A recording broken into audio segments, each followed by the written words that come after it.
Hello friends, welcome to our channel. இன்றைக்கி my standing ட்ராமாவில் episode 7 தான் பார்க்க போகிறோம். இன்றைக்கான எபிசோட் ஸ்டார்டிங்லேயே பார்த்தீங்கன்னா இந்த ஜோப்பை அவங்க அம்மாவை கூப்பிட்டு புதுசாக ஒரு வீட்டுக்கு வந்துட்டான். அதான் மிங் கிட்ட கேட்டாம்ல, புதுசாக ஒரு வீடு பணம் அதுன்னு கேட்டாம்ல, அந்த மிங் பையனும் கொடுத்துட்டான் போல இருக்கு. அதான் இந்த ஜோப்பை அவங்க அம்மா கூப்பிட்டு வரான். அவங்க அம்மாவுக்கு ஒரு டவுட்டு, எப்படிப்பா இவ்வளோ பெரிய வீட்டை நீ வாங்கி போட்ட அப்படின்னு அவங்க அம்மா கேட்க, அது ஃப்ரெண்டு கொடுத்தாங்க அப்படின்னு சொல்லி ஜோ சமாளிக்கிறான். என்னது ஃப்ரெண்டா? இந்த அளவுக்கு பெரிய வீடு கொடுக்குற அளவுக்கு உனக்கு யார் ஃப்ரெண்டு இருக்காங்க அப்படின்னு அம்மா கேட்க, அது இண்டஸ்ட்ரியில் உள்ள பையன் தான், கொஞ்சம் ஃபேமஸான பையன், அவன் தான் கொடுத்தான் அப்படின்னு ஜோ சொல்ல. என்னது ஃபேமஸான பையனா? யாரை சொல்ற? தானை பற்றியா சொல்ற அப்படி இந்த அம்மா கேட்க, என்னது தானாச்சு காணாச்சோம், தானும் இல்லை யாரும் இல்லைப்பா, அது ஒரு வேற ஃப்ரெண்டு அப்படின்னு சொல்லி ஜோ சமாளிக்கிறான். ஆமாம், இந்த தான் யாரு அப்படின்னு ஜோ கேட்க, அது ஒன்றும் இல்லை, அவன் இல்லாத பட்சத்துக்கு நல்லது தான் அப்படி அவங்க அம்மா இப்படி பேசி முடிக்கிட்டாங்க. யாரா இருப்பாங்க தானு அப்படின்னு ஜோ யோசிச்சுக்கிட்டே இருக்கும்போதே மிங் போயிருக்காம்ல, அவன் கால் பண்ணுறான். கால் பண்ண எது கூப்பிட போகிறான், கூப்பிட்டு வச்சு இவன் கூட சம்பவம் பண்ணிக்கிட்டு இருக்கான். அதுவும் பாருங்க, இந்த ஜோ பையனை பின்னாடி பக்கம் இருந்தால் இவன் சம்பவம் பண்ணுறான். இந்த நேரம் இந்த மிங் பையன் ஒரு விஷயத்த யோசித்து பார்க்குறான். ஃப்ளாஷ்பேக்கு, அதான் பாஸ்டில் அந்த ஜோ என்ன சொல்லியிருப்பான், என்னை எப்பயுமே நீ பின்னாடி இருந்து தான் ஹக் பண்ணிக்கிட்டு இருக்க, அப்போ என்ன அர்த்தம், தோவோட டூப்பா நினச்சிதான் நீ என் கூட பழகிக்கிட்டு இருக்க என்ன அப்படின்னு ஜோ திட்டிருப்பான். பாஸ்டில் உள்ள ஜோ திட்டிருப்பான். இப்போ அதே விஷயத்தை தான் நம்ம திருப்பி பண்ணிக்கிட்டு இருக்கோம், நம்ம பண்ணுறது தப்போ அப்படியே மிங்க்கு தோணுது. தோணுனே பையன் நிப்பாட்டிட்டான். சரி, நான் வெளியே போய் படுத்துக்கிறேன்னு இப்போ இருக்க ஜோ இருக்காம்ல, அவன் வெளியே கிளம்புறான். வெளியெல்லாம் ஒன்றும் போக தேவையில்ல, என் கூட படுத்துக்கோ அப்படி இந்த மிங்கு இருக்காம்ல, மிங்கு பக்கத்துலேயே படுக்க வச்சுட்டான். சரின்னு ஜோவும் படுத்துட்டான். அடுத்த நாள் காலங்காலத்தில் ஜோ பையனை பார்த்தா வேகமாக இருந்துச்சு, எல்லா வேலையும் பார்த்து வச்சிருக்கான். சரிப்பா, எனக்கு டைம் ஆயிடுச்சு, நான் கிளம்புறேன்னு இந்த ஜோ பையன் கிளம்புறான். போகிறதுக்கு முன்னாடி ஒரு மியூசிக் வீடியோ இருக்கு, அதுக்கு தான் போகிறேன் அப்படின்னு மட்டும் சொல்லிட்டு இந்த ஜோ பையனும் கிளம்பி போயிட்டான்.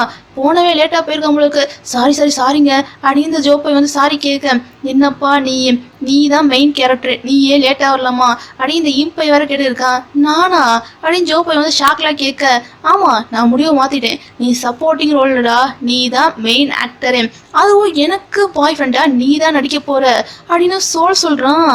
இதை கேட்டோடனே ஜோ பையனுக்கு கொஞ்சம் ஷாக்காக தான் இருக்குது. அதில் என்னன்னு பாருங்க, அந்த வீடியோ ஷூட் போய்கிட்டே இருக்கும் போதே சோல் கொஞ்சம் அத்துமீற மாதிரி கிஸ் கொடுக்குற மாதிரி பக்கத்தில் வரான். இந்த ஜோ பையனும் முடிஞ்ச அளவுக்கு விலகி தான் போயிருக்கான்.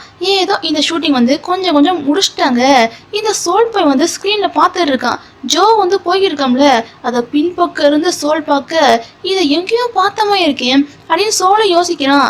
அதான் அன்னைக்கு ஜோவோட வீட்டில் ஏடிஎம் கார்டு திருடுறவர்னு ஜோ உள்ளே போயிருப்போம்ல, அப்போ கூட சோல் பார்த்துருப்போம்ல, அந்த விஷயத்த சோல் யோசித்து பார்க்குறான். ஒருவேளை அன்னைக்கு இவனாக தான் இருக்குமோ அப்படின்னு சோலும் யோசிக்கிறான். சரி, அவன்கிட்ட போய் பேச்சு கொடுக்கலான்னு சோலும் லைட்டாக போய் பேச்சு கொடுக்குறான். இப்போ இந்த இண்டஸ்ட்ரியில் உன் பேர்லேயே ஒரு பையன் இருந்திருக்கான், தெரிஞ்சிருக்கும்னு நினைக்கேன். அவன் வீட்டில் கொஞ்ச நாளைக்கு முன்னாடி ஒரு திருட்டு போச்சுப்பா, திருட்டு பையன் உள்ளே வந்துட்டான் அப்படின்னு சொல்ல, ரைட்டு, இவன் ஏதோ போட்டு வாங்க ட்ரை பண்ணுறான்னு ஜோக்கு புரியுது. ஜோ பையன் நல்லா உஷாராயிட்டான். அப்படியா, எனக்கு எதுவும் தெரியாது அப்படின்னு இந்த ஜோ பையன் தெரியாம தான் பேசியிருக்கான். சோல் ஏதோ கண்டுபிடிக்க முயற்சி பண்ணுறான்னு புரியுது. இந்த நேரம் இங்கே இருக்காம்ல, அவன் வேற கால் பண்ணுறான். ஏண்டா, மியூசிக் வீடியோ ஏதோ ஷூட் பண்ண போறேன்னு சொன்னியே, அது அந்த சோல் கூட தான் பண்ண போறேன்னு சொன்னியா இல்லையா, சொல்லாம ஏண்டா போன அப்படின்னு இந்த மிங் வேற கத்திக்கிட்டு இருக்கான். இதெல்லாம் சொல்லணுமா என்ன அப்படின்னு ஜோ வேற கேட்க, புரிஞ்சு போச்சு, சோலுக்கு நல்லாவே புரிஞ்சு போச்சு, இவன் யார் கூட ஆர்கியூ பண்றானா கண்டிப்பா அது மிங்கா தான் இருக்கும். அந்த போனை என்கிட்ட கொடுறா, நான் அவன்கிட்ட பேசுறேன்னு சோல் என்ன பண்றானா போனை பிடிங்கி அவன் என் கூட தான் இருக்கான், மியூசிக் வீடியோ பண்றான், இப்போ என்ன பண்ண சொல்ற அப்படின்னு சோல் வேற பேச, ஏன்டா எங்க விஷயத்துல நீ தலையிட்டு இருக்க அப்படின்னு மிங் வேற சோல் கிட்ட கத்தி இருக்கான். ஐயோ, நீங்க வேற தலையிடாதீங்க, நானே எல்லாத்தையும் பாத்துக்கிறேன்னு இந்த ஜோ பையன் போனை வாங்கிட்டு மிங் கூட பேசலான்னு போக, அந்த ஷூட்டிங் இப்போ கேன்சல் பண்ணிட்டு இப்போ திரும்பி வர வழியை பாரு, உனக்கு பணம் கொடுத்தது நான், என் பேச்சை நீ கேட்டுதான் ஆகணும், என்ன புரியுதா அப்படி மிங் வேற கத்த, புரியுது அப்படின்னு சொல்லிட்டு ஜோவும் எதுவும் பேசாம கிளம்பிட்டான். அடுத்தங்க அந்த தோனுக்கு டூப் போடுறோம்ல, அந்த இடத்து தான் போறதுக்கு முன்னாடி எப்போ கொஞ்சம் பார்த்து நடந்துக்கோ அப்படின்னு வட்டு கொஞ்சம் அட்வைஸ் பண்ணி தான் உள்ள அனுப்புறாங்க. அங்க பார்த்தா பழைய டீம் தோங்கோட ஃபர்ஸ்ட் மூவி எடுத்திருப்பாங்களே, அந்த டீம் தான் உட்காந்துருக்காங்க. எதுக்கு நீங்களும் உட்காந்துருக்கீங்க அப்படின்னு வாட் கேட்க, என்ன தெரியாம கேட்குறீங்க, இந்த தோங்க வந்து ஃபர்ஸ்ட் ஒரு மூவி நடிச்சாங்களே அந்த மூவியோட பார்ட் 2 தான் எடுக்க போகிறோம் அப்படின்னு இவங்க பேச, இதை பற்றி எதுக்கு என்கிட்ட சொல்லவே இல்லை, எப்போ ஜோ உனக்கு ஏதாவது தெரியுமா அப்படின்னு வாட் கேட்க, எனக்கே இப்போதாங்க தெரியும் அப்படின்னு ஜோவும் சொல்லிக்கிட்டு இருக்கான். ஆக்சுவலாக அந்த ஃபர்ஸ்ட் மூவிக்கு 2 போட்டதும் இந்த ஜோ பையன் தான், அதாவது பாஸ்டில் உள்ள ஜோ பையன் தான். அந்த தோங்க அப்படி பண்ணி தான் பாவம் ஜோவோட வாழ்க்கையே பாழா போச்சு. அதான் மட்டும் வந்து கொஞ்சம் லைட்டாக ஃபீல் பண்ணியிருக்காரு. இப்போ இதே டீமுக்குள்ள வந்து ஒரு பையன் இருக்கான், பார்க்க குட்டியாக இருக்கான்ல, அந்த பையனா ஜோவையே பார்த்துக்கிட்டே இருக்கான். இப்போ இவங்க டீமுக்குள்ள வேற லொக்கேஷன் தெரிய இருக்குங்க ஷூட்டிங்க்கு வந்து. என்ன பண்ண அப்படின்னு எல்லாரும் ஓவர டீப்பாக பேசியிருக்கும் போதே அந்த தோங்க இருக்கான்ல, அவன் வேற வந்து நம்ம பழைய ஷூட்டிங் லொக்கேஷனே கிடச்சிருச்சுங்க அப்படின்னு அவன் வேற சொல்லிக்கிட்டு இருக்கான். எப்பா எல்லாம் கிளியர் ஆயிடுச்சு, ஷூட்டிங் வச்சுக்கலான்னு எல்லாரும் ஹாப்பியாக கிளம்ப அந்த பார்த்துக்கிட்டே இருந்தாங்களா அந்த பையன், அவன் என்ன ஜோ கிட்ட போய், எப்பா என்ன தெரியலையா, என்ன ஞாபகம் இருக்கா அப்படின்னு அவனோட கேட்க, எங்க தெரிலங்க தெரில அப்படின்னு ஜோவும் சொல்லி பார்க்குறான். காமெடி தானே பண்ற அப்படின்னு அவன் வேற திருப்பி சொல்ல, எங்க 2 வருஷத்துக்கு முன்னாடி ஆக்சிடென்ட் ஆச்சு, அதுக்கப்புறம் எனக்கு எதுவும் ஞாபகம் இல்லை அப்படின்னு ஜோ பையன் வந்து என்னதான் சொன்னாலும், நடிக்கிறடா அப்படின்னு வேற சொல்ல, யாரடா நீ அப்படின்னு ஜோவும் கேட்குறான். என்னடா மறந்துட்டியா, நான் தான் தானே, என்ன மறந்துட்டியா, சப்போர்ட்டிங் ஆக்டர் நடிச்சோம்ல, நாம கூட வந்து நல்லா இருந்தோம்ல, என்ன எல்லாத்தையும் மறந்துட்டியா, சரி எல்லாத்தையும் நல்லா ஞாபகம் அப்படின்னு சொல்லிட்டு அவனாட்டு போய்கிட்டு இருக்கான். அப்ப இவன் தான் தானா, அம்மா இவனை பத்தி தான் சொன்னாங்களா அப்படின்னு அம்மா கிட்ட போய் சொல்றான். ஏமா நீங்க ஏதோ தான் சொன்னீங்களே, அவன் நான் மீட் பண்ணேம்மா அப்படின்னு ஜோ வந்து சொல்ல, என்னது அவனா, அவன் கான்ட்ராக்ட் வந்து நீ வச்சுக்காதப்பா அப்படின்னு அம்மா சொல்றாங்க. ஏம்மா அவன் என்னோட எக்ஸ் பாய் ஃப்ரெண்ட் அப்படின்றக்காக தான் இப்படி பேசுறீங்களா என்ன அப்படின்னு ஜோ கேட்குறான். ஜோக்கு தெரிஞ்சிருக்கு அவன் தான் எக்ஸ் பாய் ஃப்ரெண்ட்னு. எப்பாரு நான் சொல்றத தெளிவாக கேட்டுக்கோப்பா, நீயும் அந்த பையனை வந்து லவ் பண்ண, நான் ஒத்துக்கிறேன். அந்த பையனை வந்து நான் ஏற்றுக்கல அப்படின்றதுக்காக, நான் ஏற்றுக்கலங்கிற காரணத்துக்காக தான் நீ வந்து ஆற்றுக்குள்ளே விழுந்ததால தான் நீ கோமாக்கே போனப்பா. நீ கோமாவுக்கு போன பிறகு அம்மா ஒரு விஷயத்த வந்து நல்லா ரியலைஸ் பண்ணிட்டேன். நீ யாரை வேணாலும் லவ் பண்ணு, ஜெண்டர் வந்து எனக்கு முக்கியமே இல்லை, நான் அதை பற்றி யோசிக்கவும் இல்லை. ஆனால் ஒரு விஷயம்ப்பா, அந்த தான் இருக்காமல, தான் கூட மட்டும் பழகாத.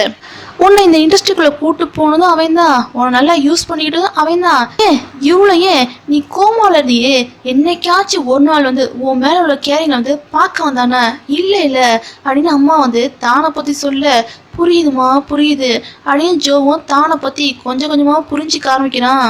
இந்த நேரம் வேற இந்த மிங் பையன் வேற கால் பண்ணி, இப்பவே என்னை பார்க்கவா அப்படின்னு இவன் கூப்பிட, சரின்னு ஜோவும் போறான். ஆமா உனக்கு 2 வருஷத்துக்கு முன்னாடி வந்து ஆக்சிடென்ட் ஆச்சாமே, அதை பத்தி ஏன் என்கிட்ட சொல்லல அப்படின்னு மிங் கேட்க, அது என்ன அவசியம்னு தோணல அதனால சொல்லல அப்படின்னு ஜோ சொல்லணும்டா சொல்லிதான் ஆகணும். 2 வருஷத்துக்கு முன்னாடி வந்து ஆக்சிடென்ட் ஆச்சுல, அது எப்போ ஆச்சு, எந்த டேட்ல ஆச்சு, எல்லாத்தையும் கரெக்டா சொல்றா, எல்லாத்தையும் தெளிவா சொல்லுடா அப்படின்னு தோண்டி மிங் வந்து கேட்டுக்கிட்டே இருக்கான்.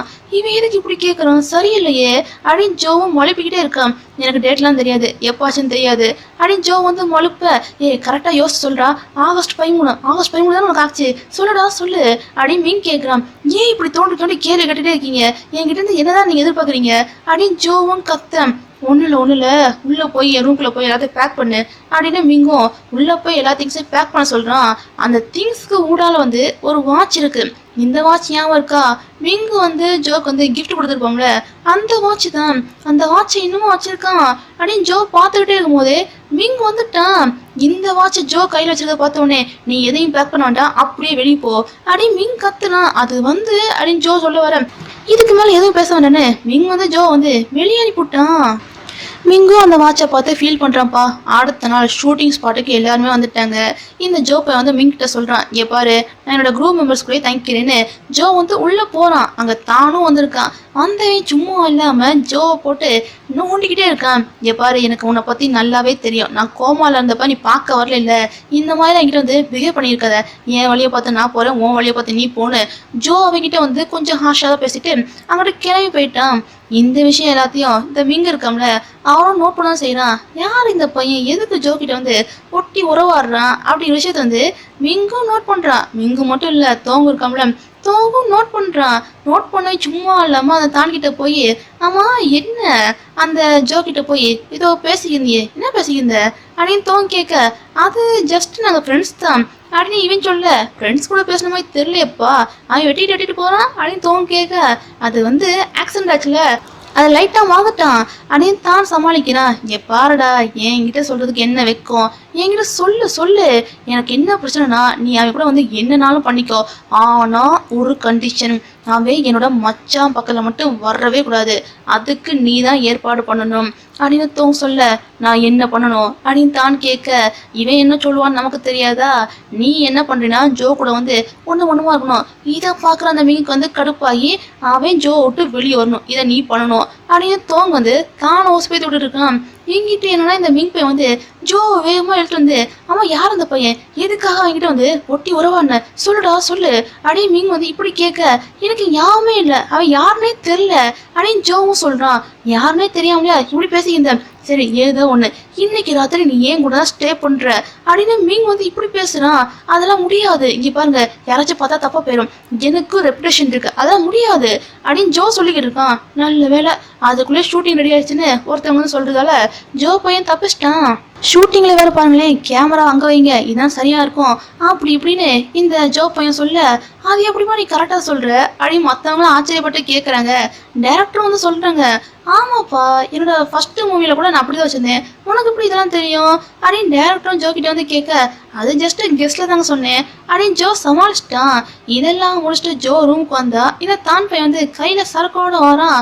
சரக்கோட வந்தவன் சும்மா இல்லாம, ஏண்டா என்னை பத்தி என்னென்னமோ பேசினியே, நான் உன்னை விட்டுட்டு போயிட்டேன் அப்படி இப்படின்னு என்னென்னமோ பேசினியே, இப்ப நான் பண்ணதாண்டா நீ திருப்பி பண்ணிட்டு இருக்க, நீ என்ன அந்த மீன் கூட வந்து காதலிக்கிற மாதிரி ஏதோ பண்ணிட்டு இருக்க, நீயா கூட வந்து பணத்துக்காக தானே பழகுற, உனக்கு எனக்கு வந்து பெருசா எந்த வித்தியாசமும் இல்லை அப்படின்னு தான் வந்து இப்படி பேச, பாரு உன்னை என்னை சேர்த்து வச்சுலாம் பேசாத, நான் பண்றது வேற நீ பண்றது வேறடா அப்படின்னு ஏதோ சொல்லி பாக்குறான் ஜோ. இருந்தாலும் தான் கேட்க மாட்டேங்கான். ஏய் நீங்க பலருக்கு வந்து யாருக்கோ பிடிக்கல போலயே அப்படின்ற மாதிரியே பார்த்தா தான் பேச, தயவு செய்து இங்கேருந்து போயிடா, எனக்கே தலைவலிக்குது அப்படின்னு ஜோ சொல்றான். இருந்தாலும் இந்த தான் பையன் கேட்காம, இங்க பாருப்பா உனக்கு பழசு மறந்து போச்சுல, அதை வேணா ஞாபகப்படுத்துறதுக்கு வந்து நான் ஹெல்ப் பண்ணட்டுமா அப்படின்னு தான் என்ன பண்ணனா ஜோ மேல பாயிறான். ஜோ தடுத்து நிறுத்த பாக்குறான். நல்ல வேலை அதுக்குள்ளே மிங்க இருக்காம்ல, அவன் வந்துட்டான். வந்தே வேகமா ஜோ எழுதிட்டு போயிட்டு, ஏண்டா ஏன் கூட ஸ்டே பண்ண மாட்டேன்னு சொல்லிட்டு என்ன அவன் கூட ஸ்டே பண்ணிக்கிட்டு இருக்க, ஒருவேளை பழச மறந்து போச்சுன்னு சொல்லல, இந்த மாதிரி பண்ணி பழச ஞாபகப்படுத்த முயற்சி பண்றியா, என்னடா பண்ணிக்கிட்டு இருக்க அப்படின்னு மீன் கேட்க, இருக்குன்னு இப்படிலாம் பேசாதீங்க, இதெல்லாம் ரொம்ப தப்பு அப்படின்னு ஜோ சொல்றான். இருந்தாலும் இந்த மிங் பையன் வந்து ஜோ வந்து கஷ்டப்படுத்துற மாதிரியா திருப்பி பேசி இருக்கான். ஏன் புரிஞ்சுக்காம இப்படி பேசுறீங்க, நீங்களும் நானும் பழறது யாருக்கோ பிடிக்கல, முக்கியமா தோங்க இருக்காம்ல, தோங்க தான் பிடிக்கல, அவன் தான் இந்த தான் பையனை வந்து இப்படி அனுப்பிவிட்டு எல்லா வேலையும் பார்க்க வச்சிருக்கான் அப்படின்னு இந்த ஜோ பையன் வந்து லைட்டா கொஞ்சம் கெஸ் பண்ணி கரெக்டா கண்டுபிடிச்சு தான் பேசி இருக்கான். இருந்தாலும் மிங் வந்து நம்ப மாட்டேக்கான். என்னடா பழைய தூக்கி தோங்க மேல போட்டு என்ன தப்பிச்செல்லாம் முடிவு பண்றியா அப்படின்னு மிங் வந்து இப்படிலாம் கேட்குறான். ஓ நீங்க ஃபேமிலி அப்படின்றதுக்காக என்ன என்னையே குறை சொல்றீங்களா அப்படின்னு ஜோ கேட்க, அப்படிதான் பண்ணுவேன், நீ என்னோட நாய், நான் வாலாட்டத்துனா கண்டிப்பா வாலாட்டி தான் ஆகணும், வாலாட்டணும்டா அப்படின்னு மிங் வந்து சொல்ல, ஓ நீங்க குறைச்சா குறைச்சாமா, சரி குறைச்சி தொலைறேன் அப்படின்னு ஜோவும் சொல்ல, இந்த மிங் பையன் என்ன பண்றனா ரொம்ப ஹார்ஷாவே ஜோ கிட்ட நடந்துகிட்டு இருக்கான். நல்ல வேலை அதுக்குள்ளேயும் அந்த தோங்க இருக்காம்ல, தோங்க வந்து கதவை தட்ட, இதான்டா சாக்குன்னு ஜோ இருக்காம்ல, அவன் வெளியே போறான். ஜோ வெளியே போறத தோங்கவும் பாக்குறான். போன ஜோ வந்து சும்மா இல்லாம டக்குன்னு தான் இருக்காம்ல, தானை வந்து ரூம் விட்டு வெளியே அனுப்பி விட்டு ரொம்ப ஃபீல் பண்ணியிருக்கான். இன்னொரு பக்கம் என்ன மிங்குக்கு வந்து தோங்க அட்வைஸ் பண்றங்கிற பேர்ல வந்து கழுத்தறுத்துக்கிட்டு இருக்கான். நீ எப்படிப்பட்ட ஃபேமிலில இருந்து வந்தவன், போய் பசங்க கூடலாம் போய் பழகிட்டு இருக்கீடா, ஃபர்ஸ்ட் அந்த ஜோ இப்போ இந்த ஜோவா, ஏன்டா இப்படிலாம் பண்ணியிருக்க அப்படின்னு தோங்க கேட்க, நான் மறுபடியும் சொல்றேன், ஏன் விஷயத்துல நீ தலையிடாம இருக்க வரைக்கும் தான் உனக்கு நல்லது, அவ இன்னும் சாகல உயிரோட தான் இருக்கான், தயவு செய்து என் விஷயத்துல தலையிடாத அப்படின்னு மிங் வந்து தோங்க எப்படியோ அரட்டி வச்சு வெளியே அனுப்பிவிட்டான். இன்னும் சாகல அவன் உயிரோட தான் இருக்கான் அப்படின்னு இந்த மிங் பையன் வந்து ரொம்ப டீப்பா நம்புறான். ஜோ வந்து எங்கேயோ ஒரு இடத்துல வந்து உயிரோட இருக்கான்னு ரொம்ப டீப்பா நம்புறான். அடுத்த நாள் ஷூட்டிங் ஸ்டார்ட் ஆகுது. சரி அவன்கிட்ட போய் பேசலான்னு மிங் வந்து ஜோ கிட்ட பேசலான்னு போக, ஜோ வெட்டிட்டு போறான். எங்கிட்ட ஷூட்டிங் வெளியே வேற, என்னடா இது, அந்த ஃபர்ஸ்ட் மூவியோட செகண்ட் பார்ட் தான் இது போல இருக்கு, ஃபர்ஸ்ட் மூவில உள்ள மாதிரியே வருமா, இந்த பையன் நல்லா பண்ணிடுவானா அப்படின்னு ரெண்டு பேரும் பேச, ஃபர்ஸ்ட் மூவில உள்ள மாதிரியே வர்றது கஷ்டம்தான், ஏன்னா ஃபர்ஸ்ட் மூவில பண்ண சீனே வேற ஒரு பையன் பண்ணா, பாப்போம் வருதா இல்லையான்ட்டு அப்படி இன்னொரு ஆள் வேற பேசி விட்டு போயிருக்காரு. இந்த விஷயம் எல்லாத்தையும் மிங்க இருக்காம்ல, மிங்கும் கேட்டான், ஏதோ பேசுனீங்களே ஃபர்ஸ்ட் மூவிக்கு பண்ணது யாரோ இப்போ பண்ணது யாரோன்னு என்ன சொல்ல வரீங்க, என்னதான் சொல்ல வரீங்க அப்படின்னு மிங் கேட்க அந்த ஆளும் எல்லா விஷயத்தையும் சொல்றாங்க. ஏப்பா அந்த ஃபர்ஸ்ட் மூவில வந்து தோங்க வந்து முதுகு தானே காட்டினாங்க. ஏன் முதுகு காட்டினாங்க? ஏன்னா அந்த சீனுக்கு வந்து நாங்கள் டூப் போட்டோம்ப்பா. அந்த சீனை பண்ணதே வேற ஒரு பையன், அந்த பையன் பேர் கூட ஜோ தான்ப்பா அப்படின்னு இவங்க சொல்ல மிங் இப்போதான்ப்பா ரியலைஸ் பண்றான். ஆக்சுவலா மிங்குக்கு வந்து தோங்க பிடிக்கிறதுக்கான முக்கியமான காரணமே என்னன்னா அந்த மூவி தான். அந்த மூவியை பார்த்து இம்ப்ரெஸ் ஆகி தான் மிங்குக்கு வந்து தோங்கவே பிடிக்கும். அப்போ அந்த சீனை வந்து தோங்க வந்து உண்மையாவே பண்ணலையா, அது பண்ணது ஜோ தானா? அப்போ நான் அந்த மூவியில் நடித்த உண்மையான ஆள் தான் லவ் பண்ணியிருக்கேன் போலயே, அது புரியாமல் நான் தான் என்னென்னமோ பண்ணியிருக்கேன்னு மிங் பையன் வந்து இப்போ தான் ரொம்ப ஃபீல் பண்ணுறான்.